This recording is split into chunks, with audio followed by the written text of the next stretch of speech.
Hello, welcome to Papa Nick's Music. I am, as always, your host, Papa Nick Lewis, and this week's going to be a fairly short video. I am still at work plowing through the catalog of Supertramp. I'm almost done. I've got to go back and do a little tinkering, a little fine-tuning, a little extra listening, and so next week I anticipate having my Supertramp album ranking. The week after that, my top 10 album tracks. And I'm very much enjoying the music so far. So I think I'm going to come out the other end of this experiment as a Supertramp fan. A Supertramp fan. That was harder to say than I thought it was going to be. Excuse me. So what am I talking about today if I'm not talking about Supertramp? Well,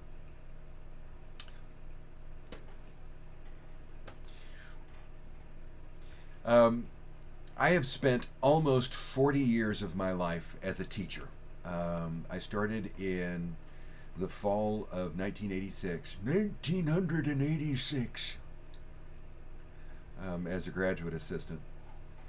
That's now 2/3 of my life I have spent in or near a classroom in some form or fashion. But with that being said, I have never been taught how to teach. I've never taken education coursework. I am not in any way certified or trained in educational methodologies or pedagogy or any of that stuff. All of my teaching experience has been at the college level, where you don't you don't have to know how to teach at the college level, or in like proprietary programs, retail-based programs, stuff like that. I've worked with students in public schools, but it's always been in an elective or voluntary program, something that they have chosen to be in, not something that they feel compelled to be in. So I realize that my experience teaching does not necessarily coincide with somebody who has taught in the public school system. So I know that going in. But I have spent, like I said, 2/3 of my life as a teacher. And while I've never been taught how to teach, I have, over the course of my career, developed some pretty strong teaching skills. I'm pretty good at it, if I may say so myself. And most of what I have learned has come through either emulation or experimentation. I have tried my best to do the things that I always liked when my teachers did them. And occasionally I experiment. I tinker. Okay, let's, this semester I'm going to try doing this instead of the thing. And one of the things that I got fairly early on from both emulation and experimentation was classroom management. When I started teaching, I was a graduate assistant working on my master's degree, and I was teaching freshman writing courses. And I had a supervisor. I'm not going to call him a mentor because I'll call him a supervisor. And he and I, we completely disagreed on so many things, not the least of which was whether I was competent. I'm not bitter. Not anymore. But he and I did not get along particularly well. And I realized that we were on our way to a rocky relationship when, in one of my first meetings with him, as I was getting ready, he was my supervisor because he was the director of freshman writing at the college where I was working on my master's degree. And as a graduate assistant, I was going to be teaching in the freshman writing program. And so that made him my supervisor. And I met with him periodically throughout that first semester to touch base and make sure that everything was going the way it was supposed to go. And in one of those early meetings, he started giving me the advice that I assume he gave every graduate assistant he worked with. Things like, don't ever let them see you sweat, right? It was that kind of stuff. Fake it till you make it. If you feel like you are falling behind or something like that, don't ever let your students see that. They'll lose respect for you. And I very much disagreed with that. I have never been a fan of fake it till you make it as a philosophy. No, no. I learned through my experience that in the kinds of courses that I taught, I didn't have to earn respect. The respect was built in. It was baked into the situation. The fact that I was the teacher, the fact that I was the lecturer, I was the instructor. I'm not going to go so far as to say I was the professor because, we don't do that sort of thing. But I was the teacher for the course, so the system gave me the respect that I needed. It established my bona fides to be in front of the class. So I didn't worry about earning their respect. I was concerned about earning my students' trust, though. I wanted to make sure that they knew that they could trust what I had to say. I didn't care if they respected me, but I did want them to believe me. And that meant that there were two things that I had to become comfortable very quickly admitting to my students. There are things that I don't know, and there are times when I am wrong. And what I came to learn fairly quickly in my teaching career was that being able to say, I don't know, and I was wrong are very, very important for a teacher. They are very, very important anytime you are in a situation where you are trying to convey information to somebody else in a way that they can take and use and do something with. If I'm teaching you something, then you need to have faith that I am being honest with you, and that means if there's something that I don't know, I need to tell you that. If I have said something that is wrong, I need to fess up to that. That's part of building trust. That's part of building a rapport. And if we are having a dialogue, if we're talking about something, if we're having a debate about something, if I don't know, if I am wrong, I need to be able to admit that. Rather than weakening my position, I think that gives me strength. It means that when I am telling you something,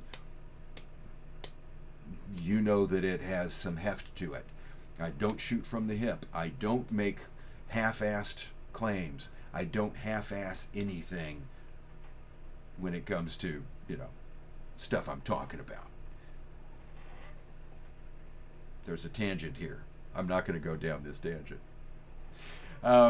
I believe that being able to say I don't know and I was wrong are very important. I think, in fact, that the people who don't say I was wrong or I don't know are these people have a problem. I think it is the height of arrogance to be unwilling to admit that you can be wrong, to be unwilling to admit that you may be wrong, that you may that there may be some area of ignorance. I think that is arrogance. I think that is bullying. One of the reasons why I didn't get along with that professor that I had as a supervisor was that I thought he was a bully. I thought he was a tin-pot dictator. He was a gatekeeper as a professor, and I hated the gatekeepers that I had. I react very strongly against people who tell me to take what they say because they said it. No, screw you. No, it doesn't work that way. Never has for me. And I never assume that it does with anybody that I'm talking to. We don't like bullies here at Papa Nick's Music.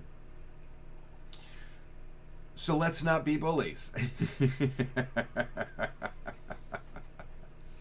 Let's be respectful. Let's be humble. We're all capable of being wrong. We're all capable of being right. If you go into any discussion or debate knowing that you might be wrong, in my experience, that makes it more likely that you're going to be careful with what you say to make sure that you're right. And I think that's important. Now, why am I talking about all of this? Why have I even brought this up? Why am I talking about this instead of why I like Supertramp, apart from the fact that I haven't finished listening to the catalog yet? I'm bringing all this up because